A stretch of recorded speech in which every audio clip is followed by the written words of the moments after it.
और प्रवीण भाई मेहता के साथ बहुत सब लोग जुड़े हुए हैं। हम सब पहले उनके लिए एक ताली बजाएंगे। और हम सोचते हैं कि हमारे धर्म के लिए, हमारे सनातन के लिए कोई ऐसा सोचे, कितनी बड़ी बात है। आज का प्रोग्राम वैसे एंटरटेनिंग नहीं है, लेकिन बहुत थॉटफुल है। जो रैशनल लोग हैं, जिसको अच्छा लगता है कुछ नया सोचना, नया समझना, नया तरीके से सोचना, उसके लिए प्रोग्राम है। लेकिन मैं शुरुआत करूंगा भागवत के मेरे प्रिय श्लोक से। सनातन में बहुत ग्रंथ है और मैं आपको एक बात मेरे दिल की बताऊं, हमारे बच्चों को सनातन के बारे में कुछ पता नहीं। अगर मैं आपसे कहूं कि सनातन धर्म की 10 खूबियां बताओ, तो आप भी शायद प्रश्न में पड़ जाएंगे कि 10 खूबियां कौन सी हैं। हालांकि मैं प्रश्न पूछने वाला नहीं हूं और ना आपको जवाब देना है, मगर हमारे धर्म के बाजू इतनी सुंदर चीज़ें हैं। उसमें से एक श्लोक मैं आपको खाली सुनाता हूँ। ओम सत्यव्रतम सत्यपरम, जिसको आता है वो मेरे साथ गा सकते हैं। ओम सत्यव्रतम सत्यपरम, आगे सत्यस्य योनिर्निहितं च सत्य, सत्यस्य सत्यम ऋतसत्य नेत्रम सत्यात्मकं त्वां शरणं प्रपन्नः। भागवत में भगवान की स्तुति, भगवान को सत्य स्वरूप कहा है। हे सत्य स्वरूप, हम आपके शरण में हैं। लेकिन इसमें बहुत सुंदर उसका अर्थ है, जो अभी मैं कहूँगा नहीं, क्योंकि इतना वक्त तो नहीं है। आज का टॉपिक जो है उसके बारे में बात करूँ उससे पहले खाली मुझे एक दिन की याद आ रही, वो है 11 सितंबर 1893, 11 सितंबर 1893। वो एक बड़ा दिन रहा। क्या था वो दिन? वो दिन था, जी हाँ, विवेकानंद जी शिकागो में गए। उनको वक्त मिला, उनका जो टर्न था वो देरी से आया, लेकिन जब वो खड़े हुए और उन्होंने केवल एक सेंटेंस बोला, वो आप सबको पता है। वो जो उन्होंने कहा, मेरे प्यारे भाइयों और बहनों, केवल इतना बोलने से सभा में 4, 5, 6 मिनट तक तालियां बजती रही और उसमें उनका काफ़ी वक्त निकल गया उनका बोलने का। मुझे ये सोचता हूँ मैं, जब ये दिन याद आता है कि अगर एक शब्द मेरे प्यारे भाई और बहनों, ये हमारे भारतीय संस्कृति के उस वक्त संस्कार बोल रहे थे। वो जो बोल रहे थे वो शब्द नहीं थे, वो हमारे संस्कार थे। और वो संस्कार ने जैसे ही अपना रूप दिखाया, दुनिया भर के लोग खुश हो गए। अब ये तो केवल ऊपर की बात है, केवल ऊपर की बात है। अगर और आप गहराई में जाइए तो ये धर्म में कितनी सुंदर चीज़ें हैं जो हमने जानी नहीं, जाननी चाहिए। तो सनातन के लिए जो बात करनी है अभी, वो तो खैर बहुत सुंदर चीज़ें बाद में कहेंगे हम, लेकिन आज जो वक्ता आने वाले हैं और जो आपको सुनाने वाले टॉपिक, वो अलग परिप्रेक्ष्य में होने वाली बातें हैं। तो आज के जो पहले वक्ता हैं वो अहमदाबाद से हैं। उनका नाम डॉक्टर अंकित शाह है, आपको पीछे भी दिख रहा है। ई-कॉमर्स पर आपने डॉक्टरेट किया है, उम्र काफ़ी छोटी है, आंखों में तूफान साहस है, अच्छे वक्ता हैं, अच्छे लेखक हैं। Gujarat national law university Gandhinagar के साथ वो संलग्न हैं। जियोपॉलिटिक्स और जियो इकोनॉमिक्स में उनकी मास्टरी है। वो तो जब आप उनको सुनेंगे वो आपको पता चलेगा। उनके ये सब रस के विषय रहे और यूट्यूब पर उनके कुछ वीडियोस अवेलेबल हैं। जब आप उनको सुनेंगे आपको लगेगा कि इस तरह भी सोचा जा सकता है क्या। हमको जो दिखता है आजकल विश्व में जो बन रहा है, जो देख रहे हैं आप, ईमान समझो, एक इजराइल और हमास का युद्ध चल रहा है। हम इतना देखते हैं कि इजराइल ने बम गिराया, हमास ने रॉकेट छोड़े, हमको इतना दिखता है, या हमने इतना एनालिसिस कर सकते हैं कि इतने मरे। इतना नहीं है पॉलिटिक्स, कुछ अलग है, उसके दृश्य कुछ अलग है, उसके मीनिंग अलग है, उससे होने वाली इकोनॉमी अलग है, उससे होने वाला भविष्य अलग है, उसमें बदलने वाला भारत अलग है और उसमें होने वाला सनातन भी अलग है। ये जो बात हमको अब सुनानी है आपको, प्रवीण भाई ने बड़ी मेहनत से आज का प्रोग्राम तैयार किया है और दोनों वक्ता इतने खूबसूरत वक्ता हैं, वो तो जब आप सुनेंगे मालूम पड़ेगा। तो पहले मैं पूरे आदर के साथ, सम्मानित के साथ उनको मैं निमंत्रण देता हूं। भाई अंकित शाह, डॉक्टर अंकित शाह के लिए तालियां बजा दें। और अब हम उनको सुनेंगे। उनका जो आज का विषय है, इनका विषय है Bharat 2047, the reemergence of Sanatan economics wisdom. पूरा सम्मान के साथ doctor Ankit Shah.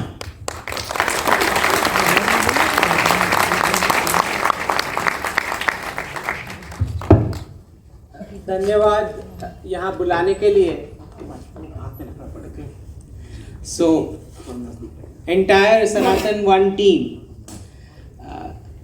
Deepak ji, Praveen ji and the entire team, they worked together to put this show today. और क्योंकि आप टॉपिक देख रहे हैं भारत 2047, तो 2047 भी जाएंगे, 400 साल पीछे भी जाएंगे और 1000 साल पीछे भी जाएंगे, so that we understand कि क्या जर्नी रही है सनातन सिविलाइजेशन की। और क्योंकि भारत से स्टार्ट कर रहे हैं हम, भारत 2047, तो सबसे पहले हमें शुरू करना चाहिए वहाँ से। आप जानते हैं हमारे फॉरेन मिनिस्टर जो है वो फ्रंट फुट पे बैटिंग करते हैं आजकल। तो आज का जो युवा वर्ग है वो इसी प्रकार की बैटिंग में मानता है, और वो जो जनरेशन है जो अभी आने वाली है, जिनके मेमोरीज में बिल्कुल भी कॉलोनियलिज्म का कोई ट्रेस नहीं है, राइट, कोई ट्रेस नहीं है कॉलोनियलिज्म में क्या गड़बड़ी हुई, क्या कुछ भी नहीं। वो जो जनरेशन जिस कॉन्फिडेंस के साथ आने वाली है, जिस कॉन्फिडेंस के साथ बात करेगी और पूरे वर्ल्ड को जिस प्रकार से एड्रेस करेगी, तो वो एक एक आपको जयशंकर दिखाई देंगे।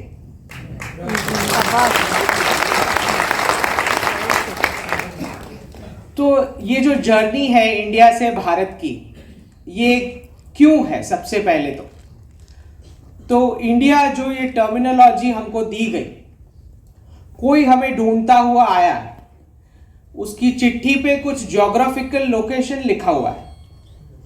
ऊपर लिखा है हिमालय, नीचे लिखा है हिंदू सागर, सिंधु घाटी की सभ्यता। वो हमें ढूंढते हुए आए, वो इंफॉर्मेशन लेके, और उस लोकेशन, वो ज्योग्राफिकल फीचर को नाम बना के चिपका के चले गए। This is what happened. हम गुम नहीं हुए थे, हम तो इधर ही रह रहे थे। हमारे पूर्वजों ने हमारा जो नाम रखा, that is Bharat. That is why this journey was important, from India to Bharat. None of our business के सामने वाले के टंग में प्रॉब्लम है, लैंग्वेज में प्रॉब्लम है, क्या है? None of our business. Our ancestors named us Bharat. And when you see, जब वो नई पार्लियामेंट का पूरा प्रोसेस आपने देखा होगा, वो मैंने ट्वीट किया था that Asia will get independence in 2023। That was the tweet. जब आपने नई पार्लियामेंट में देखा, धर्मगुरु पहले एंटर हुए, प्रधानमंत्री पीछे खड़े थे। तो 1947 में जो गलती हुई, क्या गलती हुई है? ट्रांसफर ऑफ पावर की। ट्रांसफर ऑफ पावर का मतलब होता है कि मैंने माना कि ब्रिटिश रूल मेरे ऊपर लेजिटिमेट रूल था, और अगर मैं ये मान के चल रहा हूं कि British rule was a legitimate rule, तो फिर तो हमने जो भी कट कॉपी पेस्ट किया है, कॉन्स्टिट्यूशन से लेके मैप तक, लीगल इंस्टीट्यूशन से लेके एजुकेशन इंस्टीट्यूशंस तक, जो भी हमने कट कॉपी पेस्ट किया वहां से, फिर तो वो सब सही है अगर British rule was a legitimate rule on you.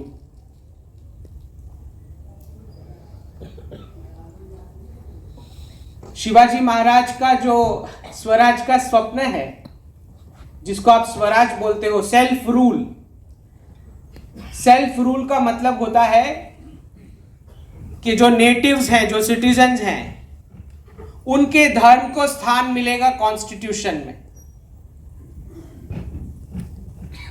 Document जो बना है पूरा रिलीजियंस के लिए बना है, धर्म के लिए तो बना ही नहीं। There is no space for dharma in the constitution, and dharma is diagonally opposite to religions. एक बात करता है गॉड और फॉलोवर कॉन्सेप्ट की, एक बात करता है इंडिविजुअल सीकिंग की, एक बात करता है वन लाइफ कॉन्सेप्ट की, एक बात करता है लाइफ साइकिल्स की, एक बात करता है गॉड फियरिंग की, एक बात करता है कर्म फियरिंग की. There is no concept of God in the Sanatan. Almost everything, जितने भी टर्मिनोलॉजी यूज की गई, temple and mandir are completely different. God and bhagwan are completely different. Mandir is not a place of worship. Worship और prayer का concept ही नहीं है सनातन में. There is no scope why places of worship act has to be there. There is no concept of God and follower in Sanatan. It is all individual seeking. There is no concept of commandments. One book. तो धर्म को जो religion की Abrahamic understanding के अंदर डाल करके आप देखते हैं किस प्रकार के केसेस होते हैं जहां पे समझाना पड़ता है सबरीमाला में ऐसा है, उस मंदिर में ऐसा है, क्योंकि उन्हें समझ नहीं आ रहा that both are completely different, diagonally opposite to each other. Murti is not idol. What Bharatiyas are doing in the mandir is not idol worship. तो ये जितने भी कॉन्सेप्ट हमने एब्राहमिक रिलीजन से, वेस्टर्न इंपोजिशन से कट कॉपी पेस्ट किए, और क्योंकि हमने सारे इंस्टीट्यूशंस भी कट कॉपी पेस्ट किए, सारे टेम्पलेट्स और फॉर्मेट्स,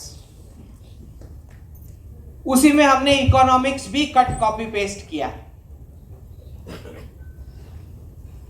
किस प्रकार की इकोनॉमिक की थियोरीज है?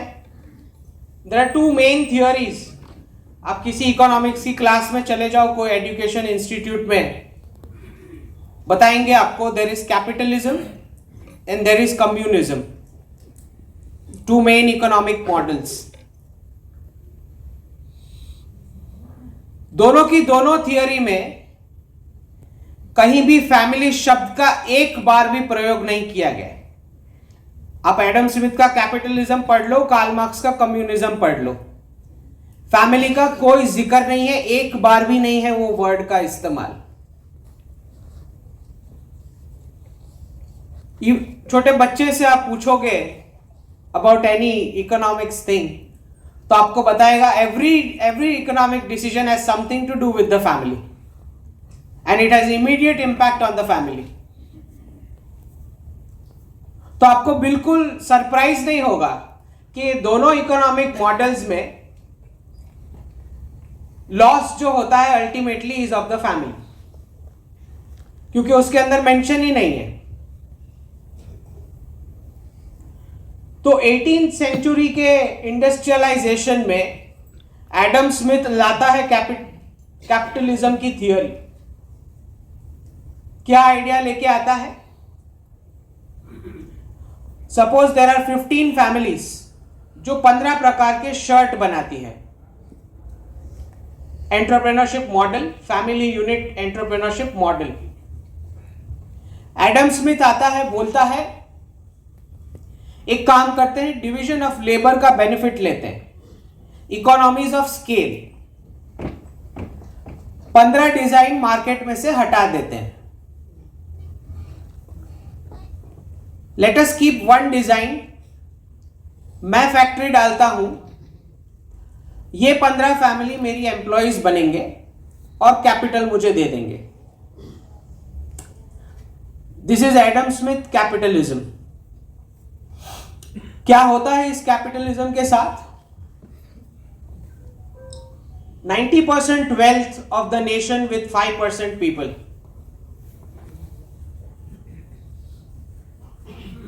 अब जब आपने इतना एक्सप्लॉइटेशन कर दिया सोसाइटी का, तो फिर कार्ल मार्क्स का जन्म होता है.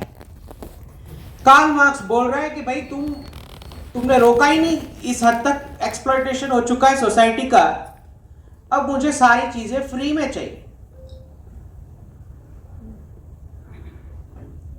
बहुत इजी है ये कहना जब हम देखते हैं leaders declaring freebies, electricity free देंगे, वाटर फ्री देंगे। जो मेहनत कर रहा है उसको लग रहा है कि भाई ये क्या चल रहा है। जो वेल्थ क्रिएटर है उसको लग रहा है ये तो पनिशमेंट है।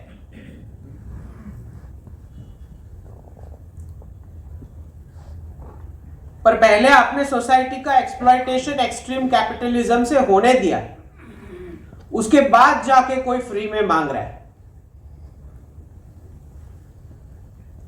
तो हर एक एक्सट्रीम कैपिटलिज्म के सामने आपको एक्सट्रीम कम्युनिज्म का सॉल्यूशन मिलेगा, वो मैस क्रिएट हो जाने के बाद।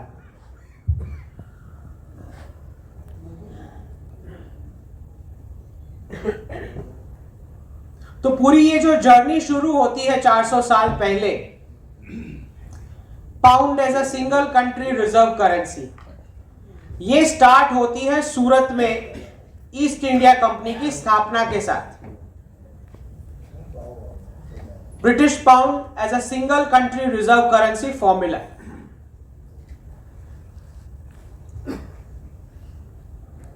क्या होता है, सबको बताया जा रहा है कि आप ना अपने राइट्स मांगो। किससे राइट्स मांगना है? अपने ब्रदर, सिस्टर और पेरेंट्स से, स्टेट से नहीं। आप राइट्स मांगो, आपको प्राइवेसी चाहिए, इंडिविजुअलिज्म चाहिए। क्योंकि दादाजी तो हमारे पेट्रियार्कियल थे, तो सब लोग ने अपना फैमिली का कॉर्पस तोड़ा, अपना हक मांगा, अर्बन सिटीज में आ गए। कौन सी अर्बन सिटीज? जो इस वेस्टर्न टेम्पलेट पे बनी है। सबके सब अर्बन सिटीज में आए, फैमिली से जो हक मांगा है वो कंपनीज के हाथ में रख दिया, खुद बन गए जॉबर्स। अब क्या हो रहा है? अब इंश्योरेंस कंपनी इनका क्लेम रिजेक्ट कर रही है, एम्प्लॉयर्स जो है वो जॉब एप्लीकेशन रिजेक्ट कर रहे हैं। पर दादाजी तो पेट्रियार्कल थे, दादाजी जब मना कर रहे थे तो वो पेट्रियार्की थी। अब जब बैंक लोन एप्लीकेशन कैंसिल करता है तब बड़े मजे आ रहे। तो सिंगल कंट्री रिजर्व करेंसी वाले फॉर्मूला में एक सर्विसेज सेक्टर खड़ा किया गया। क्लासरूम टू जॉब्स का, ह्यूमन ट्रैफिकिंग का एक मॉडल बनाया गया ब्रिटिश टेम्पलेट से। प्रोसेस क्या है? फेमिनाइजेशन ऑफ मेन, कि कैसे लोगों को 15 साल 4 दीवारी में हम पैक करेंगे, मार्केट के बारे में उसको बिल्कुल कुछ भी नहीं पता चलेगा। जब वो 22-23 एज का निकलता है एजुकेशन सिस्टम से बाहर, टोटली ब्लैंक, उसको पता ही नहीं दूसरे दिन उठना क्यों है उसने।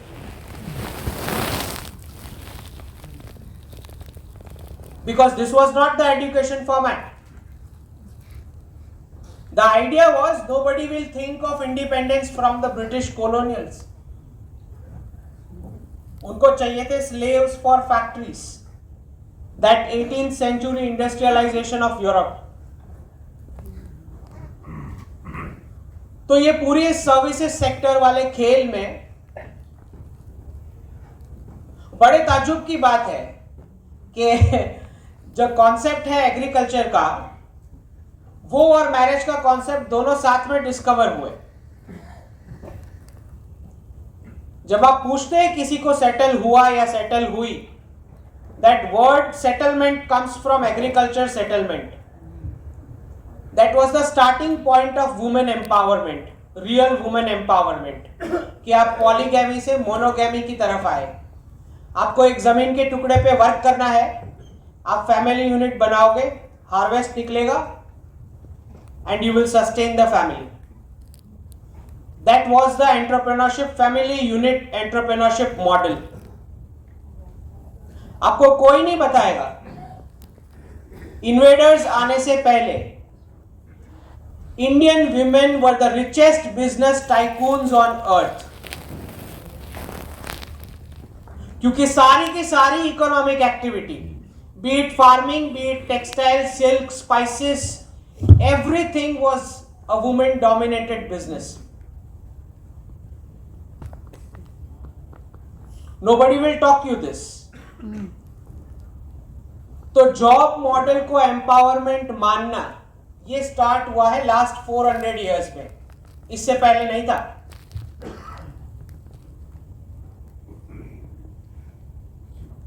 This entire services sector formula, इसको क्यों क्रिएट किया गया? To continue with that status of single country reserve currency, पहले पाउंड और फिर डॉलर।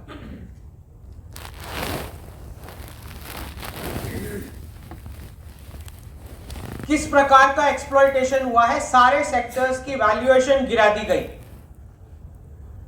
जिन्होंने अपना हक मांगा, एग्रीकल्चर सेक्टर को तोड़ा, बर्बाद किया।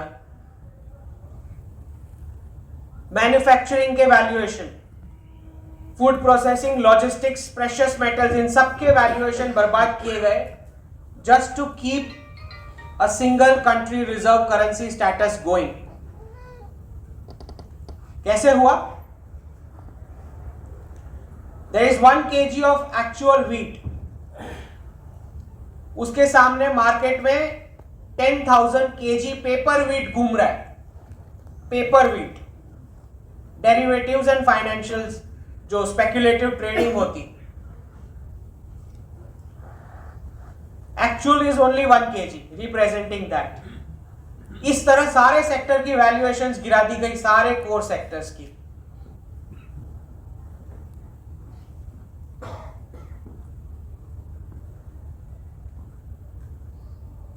अब आप मुझे बताएं, इंश्योरेंस कंपनी का प्रॉफिट पहले फैमिली का था नहीं था? बैंकिंग का प्रॉफिट पहले फैमिली का था नहीं था? द प्रॉब्लम इज दादाजी पेट्रियार्कल थे, वो मना करते रहे थे। अब सब कोई मना कर रहा है, लेकिन इंस्टीट्यूशंस बन चुके हैं जो मना कर रहे हैं। अब क्योंकि आप कोर सेक्टर से बाहर निकल गए हो, सर्विसेज सेक्टर में हो, हर तीसरे साल नई सिटी में हो, आपके नेबर्स चेंज हो गए, बैंकर्स चेंज हो गए, एम्प्लॉयर्स चेंज हो गए, रिलेटिव्स कोई आता जाता नहीं। 60% divorce rates in the West, 60।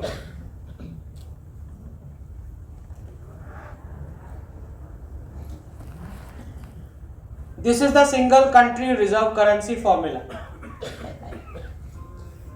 क्योंकि आपको जितना मिसबिहेव करना है आप कर सकते हो, कोई जानता ही नहीं।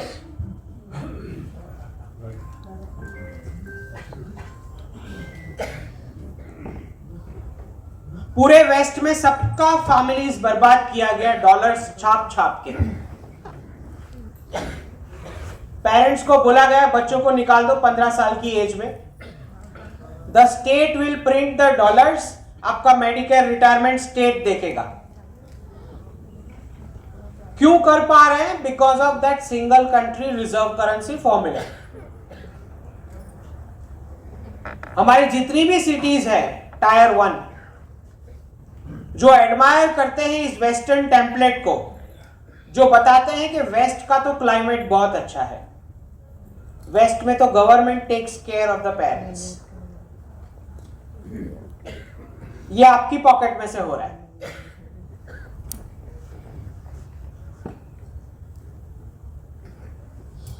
How does this single country reserve currency formula work?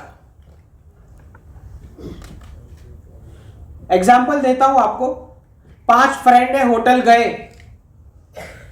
1 friend is American friend. American friend बोल रहा है एक काम करते हैं, होटल का बिल हम डॉलर में पे करेंगे। बाकी चारों फ्रेंड खुश हो गए, इसके पास डॉलर है, भरेगा। फिर अमेरिकन बोल रहा है एक काम करते हैं, हम एक दूसरे के साथ जो भी ट्रेड करेंगे डॉलर में करेंगे। 180 प्लस नेशंस ने अपनी करेंसी की डिमांड गिरा के डॉलर को ऊपर लेके गए आर्टिफिशियली। 180 plus Nations.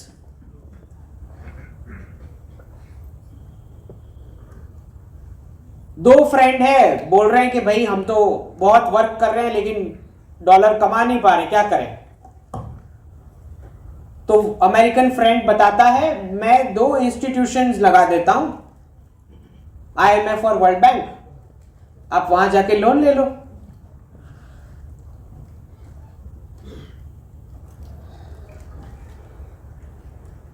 दो फ्रेंड और है जो बोलते हैं ये तो नहीं चलेगा, we are not okay with this.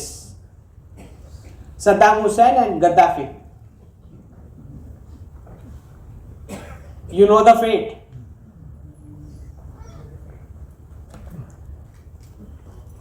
फिर पता चला एक पूरी पॉपुलेशन है जो अभी भी सेल्फ एम्प्लॉयमेंट और एंटरप्रेन्योरशिप मोड में चलती है।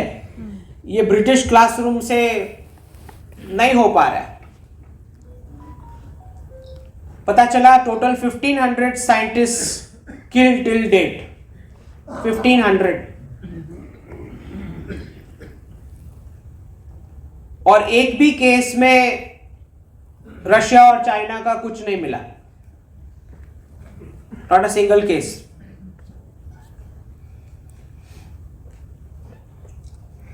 फिर पता चलता है पीपल आर स्टिल टैलेंटेड, क्योंकि ये तो सनातन वाला DNA है ऑब्वियसली।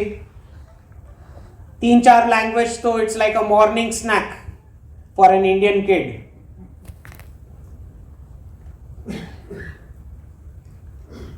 एक IT सेक्टर खड़ा किया गया, बोला यहां पे हम वेस्ट वाली सैलरीज देंगे इन लोगों को। कोई बनता है मैकेनिकल इंजीनियर, उसको IT का काम आता नहीं, फिर भी वो वहां ज्वाइन कर रहा है। सारा टैलेंट खींच के वहां लेके गए, बाकी के सेक्टर्स खराब, और वहां उसको कूली का काम करवा रहे। सैलरी मिल रही है वो वाली। फिर पता चला अभी भी ये लोग, the society still has entrepreneurship model. तो वॉल स्ट्रीट फाइनेंस से छाप छाप के डॉलर्स दिए गए कि प्रोडक्ट्स कॉस्ट से कम में बेचना शुरू करो, सबकी दुकानें बंद हो जाएगी। ई कॉमर्स, द सिटीजन्स है वो लोग सोच रहे हैं भाई ये ऐसे कैसे हो रहा है, कॉस्ट से कम में प्रोडक्ट मिल रहा है। What is the plan? Offline shop जो होते हैं उनका तो फिक्स्ड कॉस्ट होता है, 1-2 साल में बंद हो ही जाएंगे।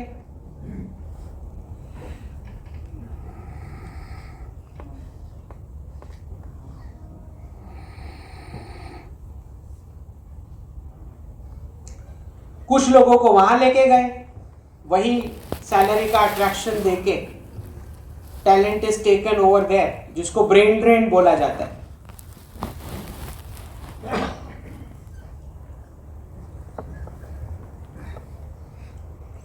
तो 1971 15 अगस्त सिलेक्ट होता है डॉलर को गोल्ड स्टैंडर्ड से हटाने के लिए।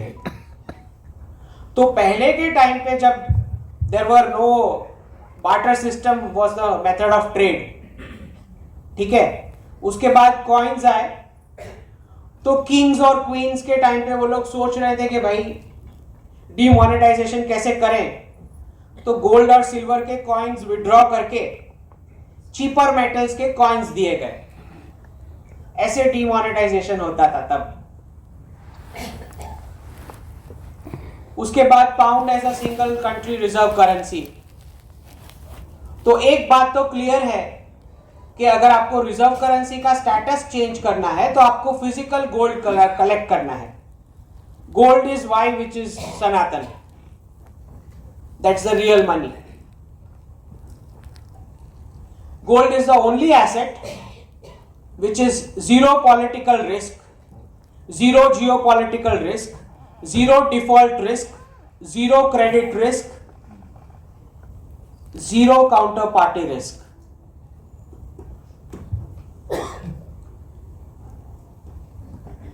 कैसे वैल्यूएशंस गिराई गई? Gold ETF, you know about gold ETF? Paper gold.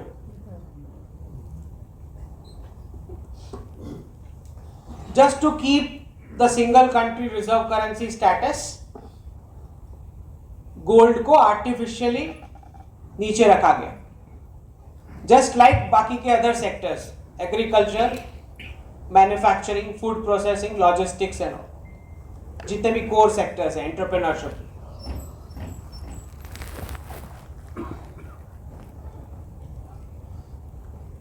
What happens? 1971 15 August select किया जाता है डॉलर को गोल्ड से अनपैक करने के लिए. Before that, some weeks before, Indira Gandhi select होती है as the most popular leader in the world in a Gallup poll. और आप जानते हैं जो क्लासिफाइड इंफॉर्मेशन आई है उसके बाद कि क्या व्यूज थे हमारे प्राइम मिनिस्टर के बारे में और इंडियंस के बारे में. तो 1971 15 अगस्त से जितनी भी वर्ल्ड की करेंसीज हैं सबकी सब हो गई फियाट. फियाट माने printed out of thin air, out of nothing. तब तक it was a gold standard, right? You need to have some gold reserves in some volume to print that money. 1973 में Henry Kissinger जाते हैं Saudi Arabia, डील करते हैं oil for security program. सारा crude oil dollar में बेचोगे, उसके बदले में हम देंगे security for the entire Gulf region. जन्म होता है पेट्रो डॉलर का. अब यहां से शुरू होता है रेडिकलाइजेशन का प्रोसेस. इससे पहले भारतीय उपमहाद्वीप में एक भी ब्लैक बुर्का नहीं था. 1973 पेट्रो डॉलर. डिसाइड किया जाता है कि हाईवेज की दोनों साइड की प्रॉपर्टीज कोई एग्जिट ना कर जाए, कोई फोर्सेस की हेल्प ना आ पाए. पूरे मिडिल ईस्ट और भारतीय उपमहाद्वीप का रेडिकलाइजेशन का प्रोसेस शुरू होता है पेट्रो डॉलर से 1973. 1979 डेंग शॉपिंग जाते हैं प्रेसिडेंट कार्टर के पास. इंडस्ट्रियलाइजेशन फैक्ट्री देखते हैं, एक एक फैक्ट्री में से 50-50 कार निकल के आ रही है. कार्टर बताते हैं कि आप अपना डोमेस्टिक कंजम्पशन खत्म करो तो हम टेक्नोलॉजी देंगे. Deng Xiaoping comes back to China, इंपोज करते हैं सिंगल चाइल्ड पॉलिसी. अपना डोमेस्टिक कंजम्पशन खत्म करके वर्ल्ड की फैक्ट्री बनना है. 1979. अब पूरा वर्ल्ड पोलराइज किया जाता है कि जो भी मैन्युफैक्चरिंग होगा, जो भी रियल प्रोडक्ट्स बनेंगे वो एशिया में बनेंगे. Let them pollute their countries. हम नोट छापेंगे एंड वी विल परचेस. अब क्योंकि आईटी सेक्टर का जन्म ही फियाट डॉलर के साथ हुआ था, बाय लेट 90s पूरा आईटी का बबल क्रिएट होता है .com.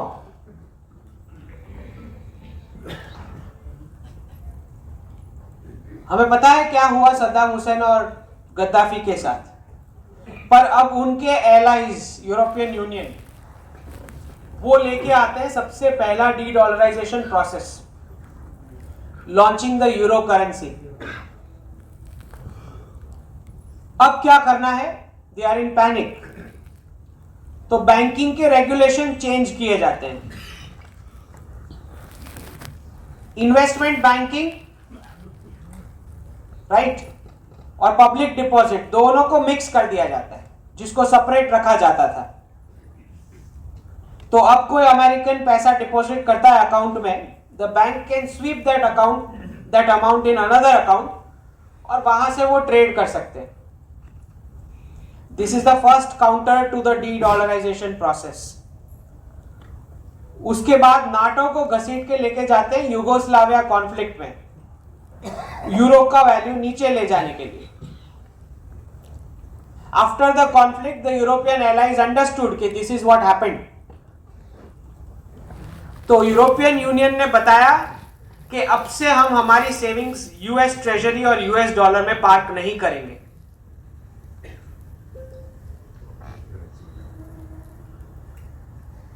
क्या होता है, पूरा रिजर्व करेंसी बबल जो आईटी सेक्टर में इकट्ठा हुआ था विद दिस डी-डॉलराइजेशन प्रोसेस पूरा फूट जाता है। This is called .com crash of 2002।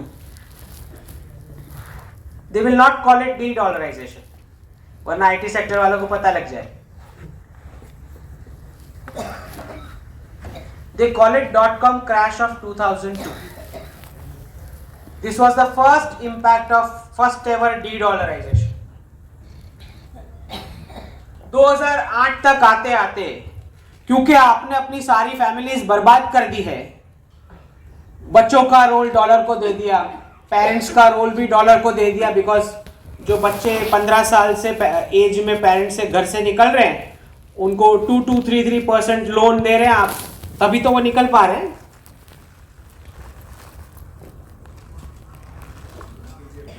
Husband का रोल डॉलर को दे दिया, वाइफ का रोल डॉलर को दे दिया। They destroyed their family institution completely. क्या होता है, 2008 crisis is the outcome of that. 2008 का क्राइसिस। अब क्योंकि और कोई सॉल्यूशन तो पता ही नहीं है प्रिंटिंग मोर मनी उसके अलावा, इस बार भी उन्होंने प्रिंट किया यूएस इकोनॉमी को क्राइसिस से बाहर निकालने के लिए। इस बार फर्क ये हुआ कि जितने डॉलर्स प्रिंट हुए उसका जो इन्फ्लेशन पास हुआ पूरे वर्ल्ड को, फूड इन्फ्लेशन, उसमें मिडिल ईस्ट की गवर्नमेंट्स गिर गई, जिनको नाम दिया गया Arab spring of 2011। This is the first time जब मिडिल ईस्ट को पता चला कि हमारा 50% क्रूड ऑयल का जो वेल्थ है वो हमने रेडिकलाइजेशन में बर्बाद कर दिया है, सिर्फ और सिर्फ डॉलर को चालू रखने के लिए रिजर्व करेंसी स्टेटस में। और अब 50% का ही स्टॉक बचा है। और इकोनॉमिक्स तो आता नहीं है, बिकॉज रिलीजियस डॉक्ट्रिन पे सोसाइटी चल रही है। क्रूड ऑयल तो जमीन से मुफ्त में निकलता है। This is the first time when Middle East realises कि पूरे बर्बाद हो चुके हैं।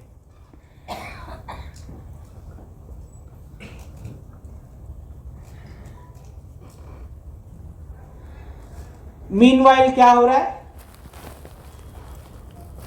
चीफ मिनिस्टर मोदी का 2005-6 समथिंग वीजा रिजेक्ट होता है। चीफ मिनिस्टर डिसाइड करते हैं उसी दिन कि पूरे वेस्ट को मैं लाइन में लगाऊंगा वीजास के लिए।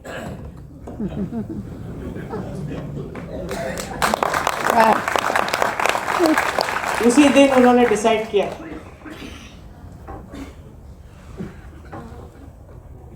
मेंटरशिप मिलती है शिंजो एबे की, जापानीज प्राइम मिनिस्टर। 2 कॉन्सेप्ट्स लेके आते हैं शिंजो एबे, इंडो पैसिफिक और डी-डॉलराइजेशन।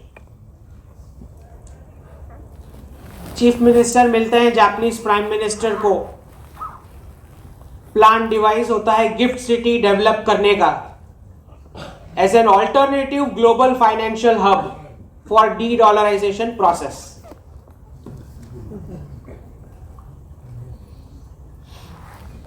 जापानीज प्राइम मिनिस्टर बोलते हैं let's do vibrant Gujarat summits. Japan बन जाता है partner country of Gujarat.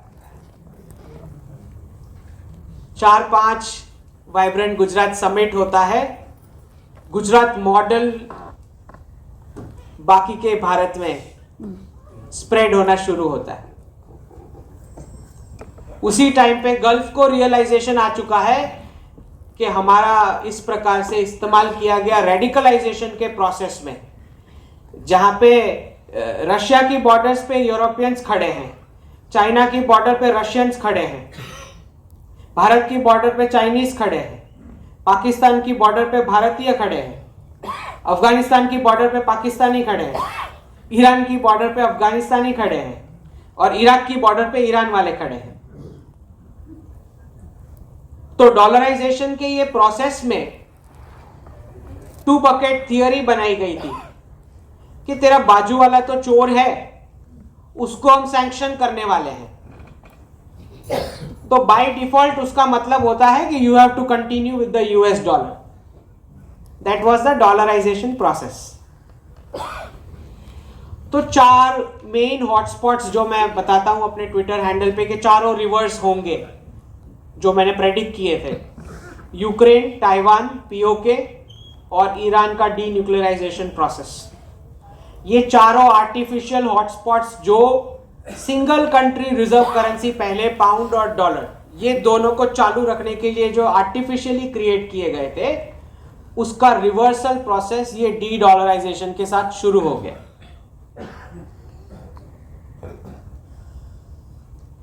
To 2014 में we get the prime minister, probably Subhash Chandra Bose के बाद पहले ऐसे प्राइम मिनिस्टर जो 100% सोवेरेनिटी एक्सरसाइज करते हैं भारत के लिए डिसीजन मेकिंग में। Nobody can influence. बीच वाले प्राइम मिनिस्टर्स का आप समझ लो।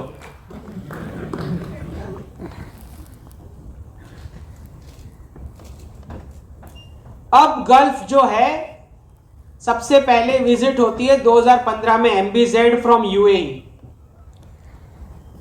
आके देखते हैं इधर तो इनटॉलरेंस का कुछ डिबेट चल रहा है। वापस यूएई जाते हैं, टॉलरेंस मिनिस्ट्री दूसरे ही दिन स्टार्ट करते हैं। टॉलरेंस मिनिस्ट्री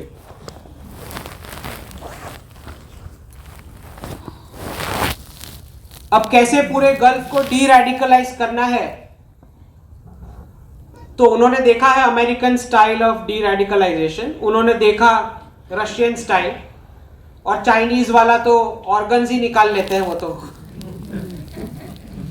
स्पेशल स्टाइल है। तो उनको लगा कि Bharat is a safe choice. तो यूएई प्रिंस आते हैं भारत, कैसे पता लगेगा कि डी रेडिकलाइज करना है? अक्षरधाम टेम्पल जाते हैं दिल्ली, डिसाइड होता है मंदिर, योग और आयुर्वेद पूरे मिडिल ईस्ट के लिए safest method to de radicalise.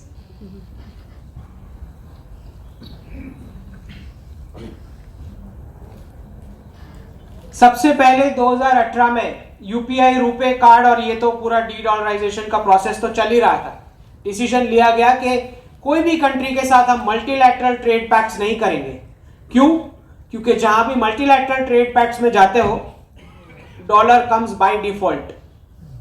एक एक कंट्री आएंगी लाइन में, एक एक के साथ नेगोशिएट करेंगे फ्री ट्रेड एग्रीमेंट। तो जब जंप आउट करना होगा ट्रेड दूसरी करेंसी में, you have to negotiate with only one.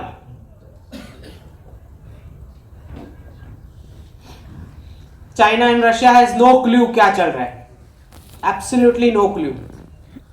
RuPay and UPI card taking over all the countries one by one.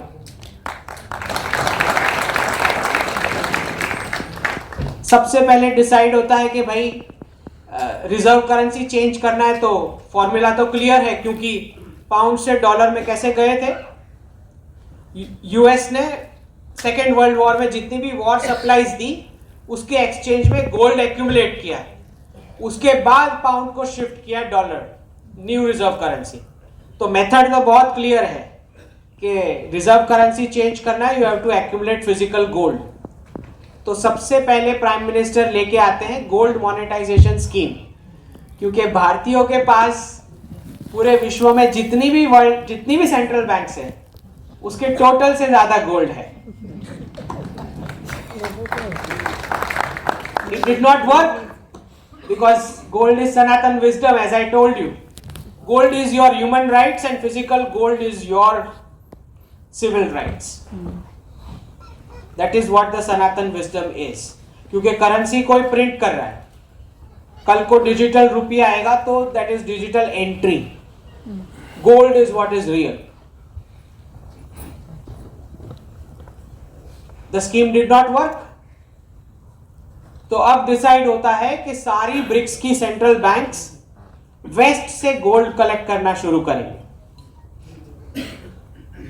सबसे पहले ऑफर दिया जाता है चाइना को, let's do trade in yuan and rupees 2018.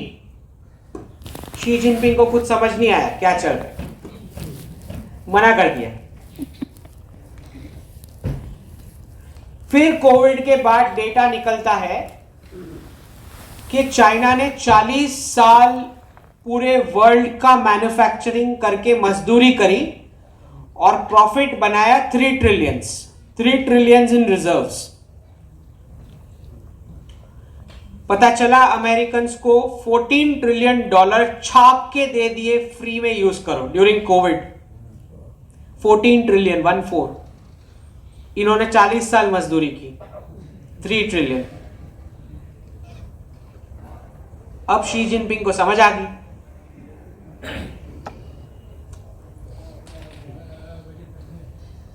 Chinese communist party के पॉलिट ब्यूरो में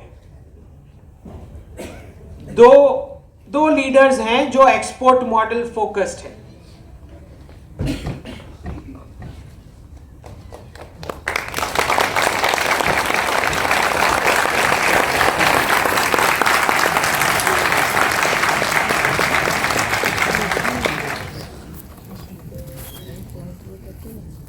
Two leaders focused on the export model.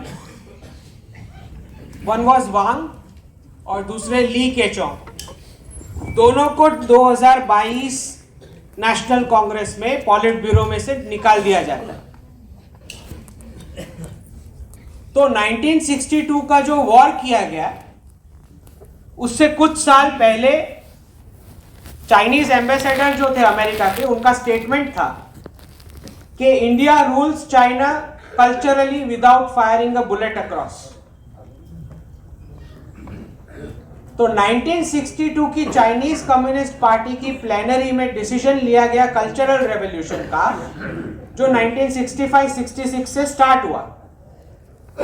अब वो कल्चरल रेवोल्यूशन अगर उनको करना है चाइना में, तो भारत प्रेरित जितनी भी रिलीजियस प्रैक्टिसेस चाइना में थी, उसके ऊपर चाइनीज लोगों का जो प्राइड था उसको पंच देने के लिए 1962 का वॉर किया गया.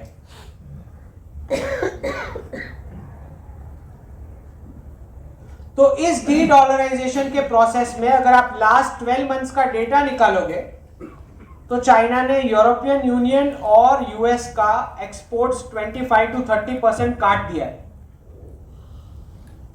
just in the last 10 to 12 months. Xi Jinping is telling eat bitterness. दो प्रकार के रिवर्सल हो रहे हैं चाइना में. 1, 1962 का रिवर्सल, सारे मंदिर वापस रिवाइव करने की बात हो रही है, सारे फेस्टिवल रिवाइव करो. दूसरा रिवर्सल 1979 का, बर्थ रेट्स चाहिए, no single child policy. Domestic consumption शुरू करो, फेस्टिवल सारी वापस लेके आओ.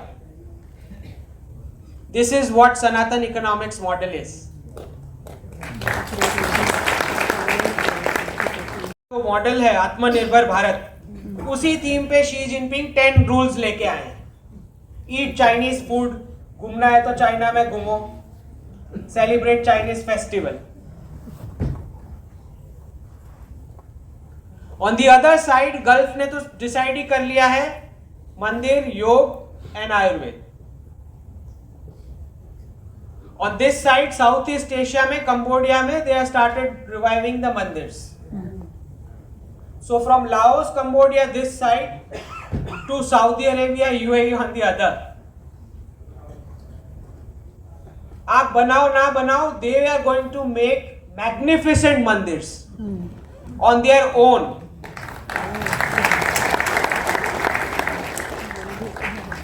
में आजकल visa free. And why this is coming? Afghanistan में बामियान बुद्धा के नीचे दे have started a counter, Taliban has started a counter. After 70 years पहली बार जैन मुनि पाकिस्तान के अंदर जाके आए देरासर में। धर्मधुरंधर महाराज गया।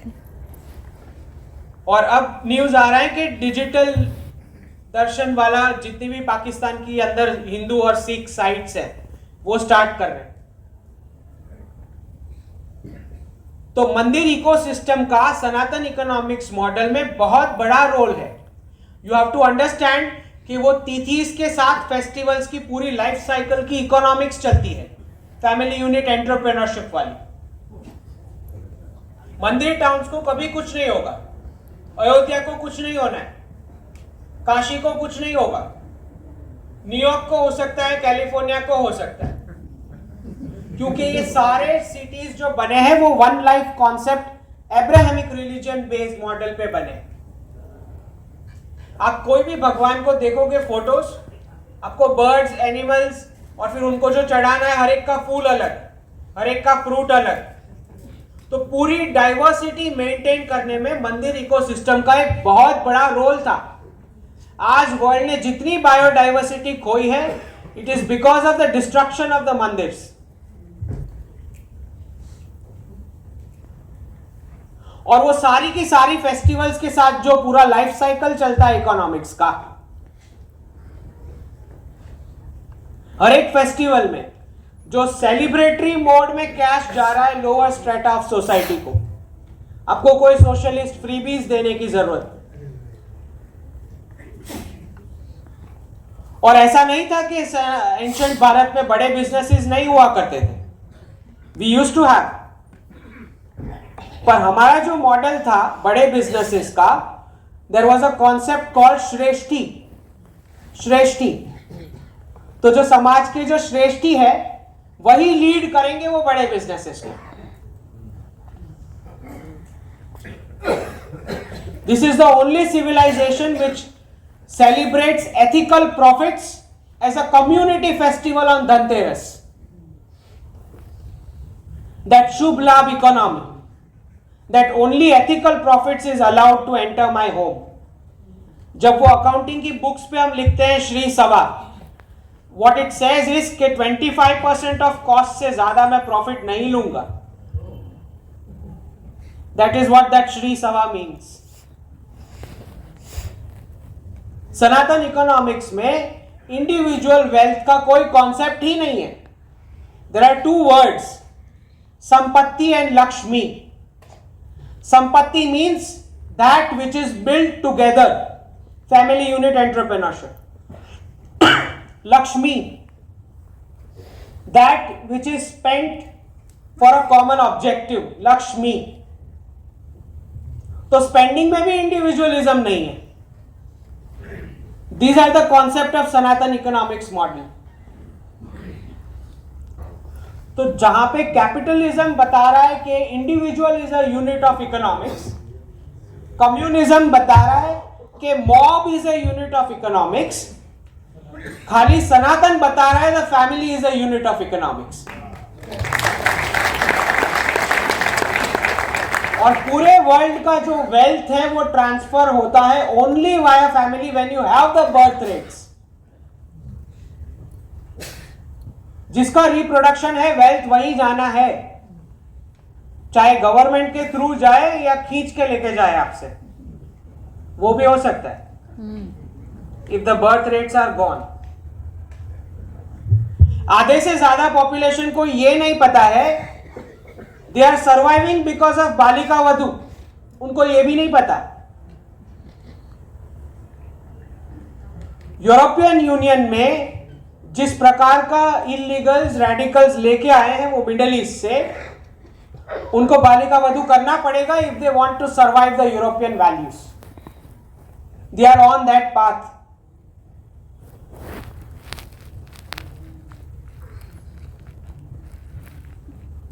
छोटी बच्ची को 2 फैमिली का सिक्योरिटी मिलता है and she has to produce as many children unfortunately, और मेल चाइल्ड का प्रेफरेंस ही वहीं से आया। उससे पहले इन्वेडर्स के आने से पहले there was no preference for a male child. तो जो ग्रूमिंग गैंग्स आज लंदन और ईयू में परेशान कर रही है वहां के क्रिश्चियंस को, they are moving towards that Balika Vadhu path if they want to survive. सारी इकोनॉमीज जिन्होंने भी ये 400 साल के जॉब मॉडल सर्विसेज सेक्टर वाले single country reserve currency formula को अडॉप्ट किया, जिन्होंने वुमेन को यूज किया as a temporary unit of labour for temporary GDP, जिनकी वजह से आज उनके बर्थ रेट्स चले गए और इलीगल्स को कंट्री में लेके आना पड़ रहा है, ये बहाना देके कि मैन पावर नहीं है। All those economies are destroyed.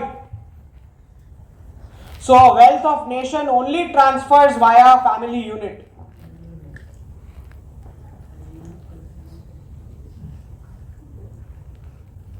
The Chinese have lost the birth rates, the Russians have lost the birth rates, the Japanese have lost the birth rates, US has lost the birth rates. Why?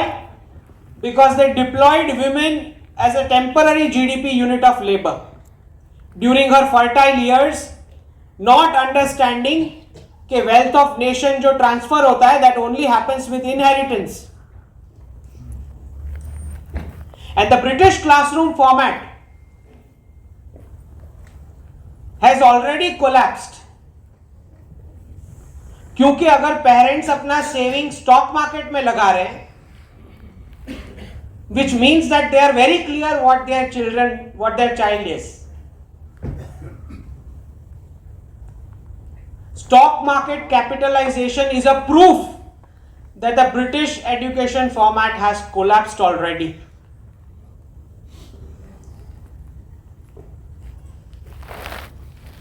क्योंकि अगर आपका child जो है वो अगर investment करने लायक asset होता,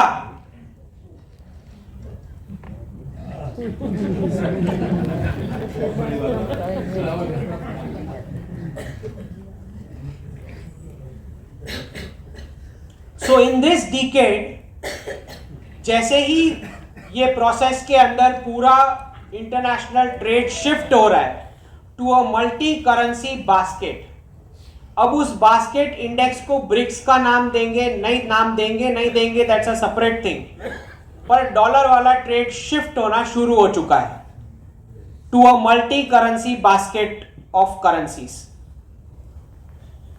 and what that means is कि आपके पास कोई चारा नहीं है सिवाय फैमिली यूनिट एंटरप्रेन्योरशिप के। Services sector worldwide hit होने वाला है इन दिस डिकेड। अगर पहले वाले डी डॉलराइजेशन में 78% आईटी का वैल्यूएशन साफ हो गया था 2002 में, ये फाइनल वाला डी डॉलराइजेशन चल रहा है अभी।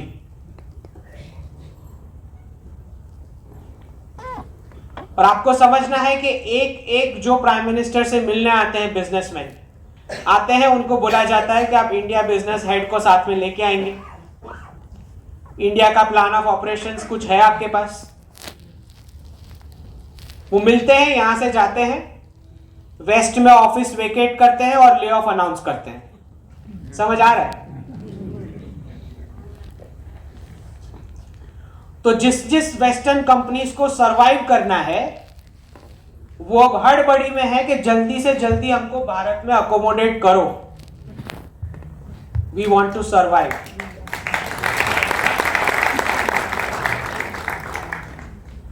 तो ये पूरे डी डॉलराइजेशन, डी रेडिकलाइजेशन और डी कोलोनाइजेशन के वेव में जो मैंने कुछ प्रेडिक्शंस दिए हैं that UAE will be the first Hindu country. Wow. Saudi Arabia will be a Jewish majority and Iran will be a Christian majority. You have to understand कि 15 से 20 साल का क्रूड ऑयल का स्टॉक बचा है, economics diversify नहीं हो रखी है बिकॉज ऑफ रिलीजियस डॉक्ट्रिन। अब एक ही आसरा है which is भारत। तो उनका जो काबा है और गुजरात का सोमनाथ है, it is the same line and length. Similarly हमारा केदारनाथ और इजराइल का टेम्पल माउंट। तो जब वो डीकोलोनाइजेशन का प्रोसेस होगा, यू शुड बी सरप्राइज अगर 12 ज्योतिर्लिंग भारत में थे तो 12 ज्योतिर्लिंग आउटर भारत में भी हो सकते हैं।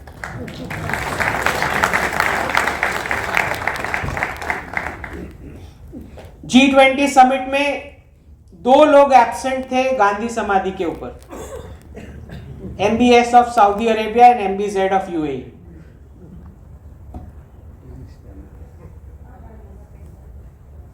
They are very clear where they are heading.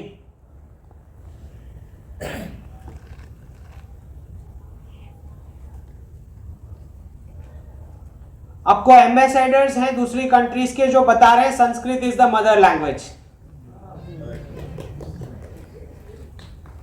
और ये तो एस्टैब्लिश फैक्ट है कि जहां पे इकोनॉमिक माइट होता है, बाकी के वर्ल्ड को, this is a human tendency कि thought process is that he is doing something correct, let me copy him. This is what happens with the human nature. तो 2047 वाले जो भारत की हम बात कर रहे हैं, make in India make in Bharat brand को ऐसा बनाना है जो 400 साल पहले जो हमें ढूंढते हुए आए थे कि ये कौन सा कंट्री है जो ऐसा टेक्सटाइल बनाता है, ऐसा स्पाइसेस बनाता है, right? Make in Bharat brand would be the costliest brand in the world. That is what the objective is. तो बाहर की कंट्रीज का खाली एलिट वर्क परचेज कर पाए, that is what the objective should be. तो आपको सरप्राइज नहीं होना चाहिए कि एप्पल का लेटेस्ट आईफोन ना सिर्फ आपके हाथ में आएगा, पहले यहां बनेगा और खाली एलिट वर्क वहां के ले पाएंगे। By 2030, you shouldn't be surprised if the Indian foreign minister is the most powerful man on earth. You shouldn't be surprised. तो अभी जो जयशंकर जी जो हमारे वो ट्रेलर है, अभी आगे बहुत कुछ है।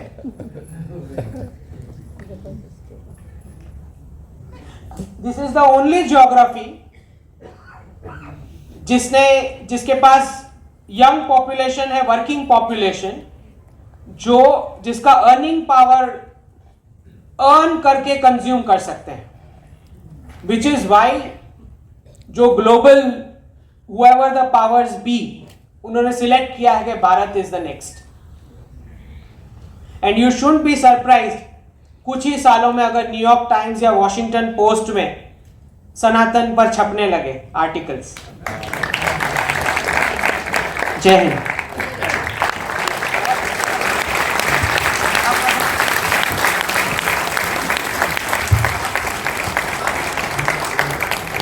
उनके पास और 5 मिनट है, उन्होंने जल्दी फिनिश किया। एक सवाल मैं पूछ लेता हूँ, एक सवाल पूछता हूँ। नहीं, मेरा सवाल आपको नहीं सुनना, उनको सुनना है। अंकित भाई, एक ही सवाल है मेरा। 2047 जो भारत नहीं चलेगा, 2047 में आपने जो एक हमारे लिए चित्र बना के दिया, और ये फैक्ट हो सकता है, कोई संभावना है, तब हमारा रुपया कहाँ होगा और डॉलर कहाँ होगा?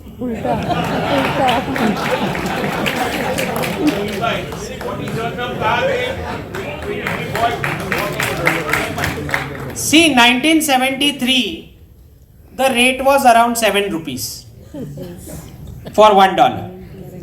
ओके, तो अगर हम उस वर्ल्ड में एंटर हो रहे हैं, फाइनेंशियल रीसेट 2025 के आसपास मुझे दिख रहा है, after the UK elections. My understanding is 2025 के आसपास it should be in the range of 60-65। Next year it should be around 90-95।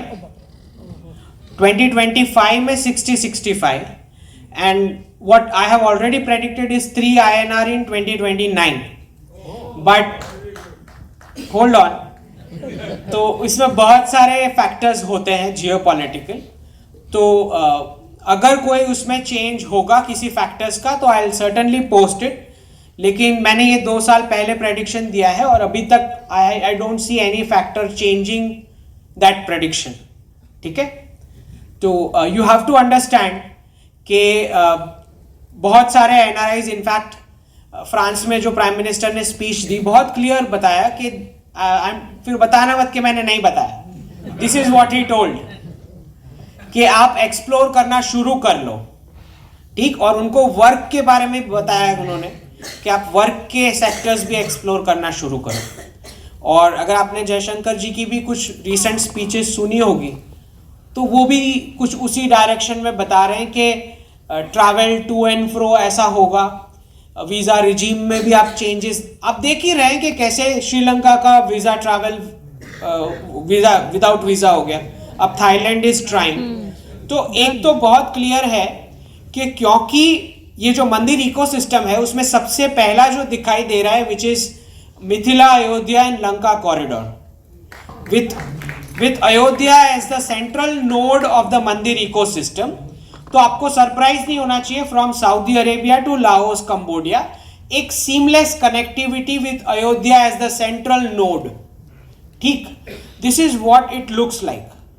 तो यू शुड बी सरप्राइज। और फिर आप जानते हैं पीओके में शारदा पीठ है, फिर वहाँ हिंगलाज माता का मंदिर है, करतारपुर तो थोड़ा ही है। तो यू शुड बी सरप्राइज्ड कि this is a normal trajectory of revival. और क्योंकि ये सारी कंट्रीज का डीमोनेटाइजेशन के बाद, वो जो करेंसी डीमोनेटाइज हुई उसके बाद बहुत सारी कंट्रीज जो एक तरह से पैरासाइट इकोनॉमी बन चुकी थी, क्योंकि वो हमारे काउंटरफिट नोट्स छाप के इकोनॉमी चला रहे थे तब तक, अब उनको मांग के चलाना पड़ रहा है। तो फिर there is a change into कि क्या क्या पॉलिसी हम डिक्टेट कर सकते हैं। तो और फिर एक तो बहुत क्लियर है कि सबका कुछ ना कुछ कनेक्शन भारतीय उपमहाद्वीप से मिलना है। अगर वो खुद से खोज के निकालेंगे तो भी अच्छा है, वरना हम वहां जाके खोद के निकालेंगे, राइट। सो गुरुकुल मंदिर में या मंदिर गुरुकुल में? देखिए, गुरुकुल जो है वो मंदिर कैंपस में होता है। यही हमारे सिविलाइजेशन का जो कोलैप्स है उसका ये ट्रैजेक्टरी है कि मंदिर कैंपसेस में गुरुकुल की जगह आज यूनिवर्सिटीज में एक छोटा डेमो मंदिर साइड पे रख देते हैं। That is the path of our destruction. ठीक, आपको समझना है कि जब आप बोलते हो ब्राह्मणिकल डोमिनेंस, ये वर्ड इस्तेमाल होता है, ब्राह्मणिकल, इनको जरा जाके पूछो कि गुरु दक्षिणा कब दी जाती थी? कब दी जाती थी? जब शिष्य जो है सक्सेसफुली डेमोन्स्ट्रेट करे कि जो स्किल सीखने के लिए वो आया था he is able to do it. तब तक तो कोई फीस नहीं थी। तो आज जब आप मंदिर में पैसे दे रहे हैं, ठीक, फिर प्राइवेट स्कूल की फीस भी भर रहे हैं, तो आपका खाली है ऊपर से।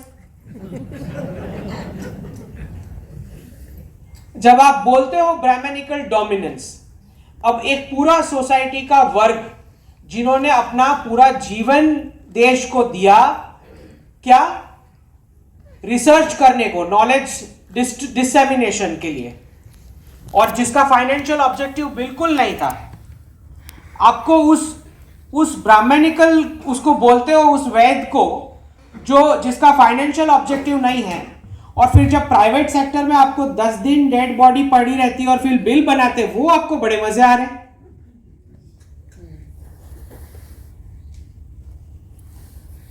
तो एक पूरा एंशिएंट भारत का फाइन ट्यूनिंग था कि शास्त्र जो है that is for internal security और शस्त्र जो है that is for external security. अब आपका शास्त्र यानी करिकुलम और इंफॉर्मेशन के आउटलेट्स अगर धार्मिक प्रिंसिपल्स के ऊपर बेस्ड नहीं है तो अनफॉर्चुनेटली आपको आपकी ज्योग्राफी में शस्त्र का इस्तेमाल करना पड़ेगा, which is what you are seeing in Kashmir, be it Manipur और केरल और बंगाल। आपको आपकी पॉपुलेशन के ऊपर शस्त्र इस्तेमाल करना पड़ रहा है। क्यों? क्योंकि शास्त्र के ऊपर बेस्ड नहीं है, जो which is for internal security. जब आपका करिकुलम हिस्ट्री और इंफॉर्मेशन के आउटलेट्स शास्त्र के प्रिंसिपल्स के ऊपर बेस्ड नहीं है, तभी तो वो भटक गया है ना, जो गलत पढ़ाई करके आया है। ठीक, तो we have to take notes from ancient Bharat. हो सकता है वो मेथड्स को हम ना अभी डिप्लॉय कर पाए, लेकिन इंटेंट तो अचीव कर सकते हैं कि जो इंटेंट था, that is very much possible. We cannot deploy the methods. तो मंदिर इकोसिस्टम जो पूरी चलती थी, आपका बर्थडे से लेके जो रॉयल सेरेमनीज थी, हर एक में फ्रॉम वन मंदिर टू सेकेंड मंदिर, पूरा एक सोशल कॉन्ग्रीगेशन था सेलिब्रेशन का। और हर एक तिथीज और फेस्टिवल्स की प्रोडक्ट्स ऐसी होती है कि जिस पर कोई कैपिटलिस्ट इंडस्ट्री नहीं लगाएगा, because it is seasonal, right. तो वो आपको एक्सट्रीम कैपिटलिज्म से बचाता है। और मंदिर में आपको प्रसाद मिलेगा, तो सोशलिस्ट बेनिफिट्स वाला तो स्कीम था ही नहीं एंशिएंट भारत में कि मेरे को ये फ्री दे दो वो फ्री दो। आपको खाली खाना मिलेगा, so that your body is empowered enough to work and be productive for the nation. That was the concept. ये वाला कॉन्सेप्ट नहीं था कि आप गन से टैक्स कलेक्ट करो और इनको फ्री में दे दो।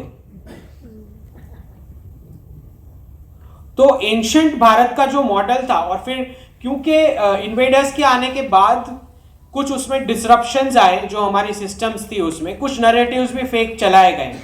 आपको समझना है कि ब्राह्मण वर्ग है, that is a title, it is not a closed group. अगर मैं नॉलेज डिसेमिनेट कर रहा हूं, देन आई एम अ ब्राह्मण। अगर मैं रिसर्च कर रहा हूं, आई एम अ ब्राह्मण। It is a title, right, it is not by birth.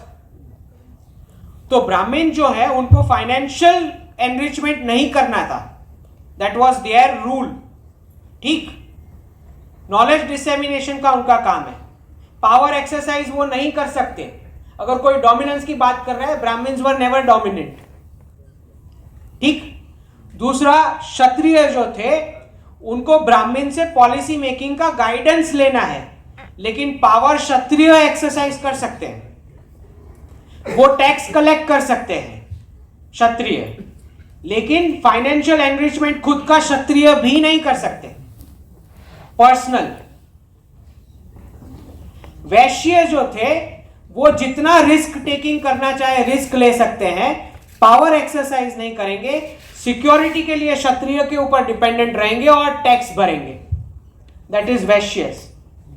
और जो शूद्र है, क्योंकि उनका फिजिकल और मेंटल वो एंटरप्राइजिंग स्किल्स लर्न करने का कैपेसिटी नहीं है, तो वो जॉब्स लेंगे फ्रॉम वैश्यस, सैलरीज लेंगे, पावर एक्सरसाइज नहीं करेंगे और कोई टैक्स, मिनिमम टैक्स जो लगना है वो लगना है, उनको टैक्स नहीं भरना है। This was the system. Okay,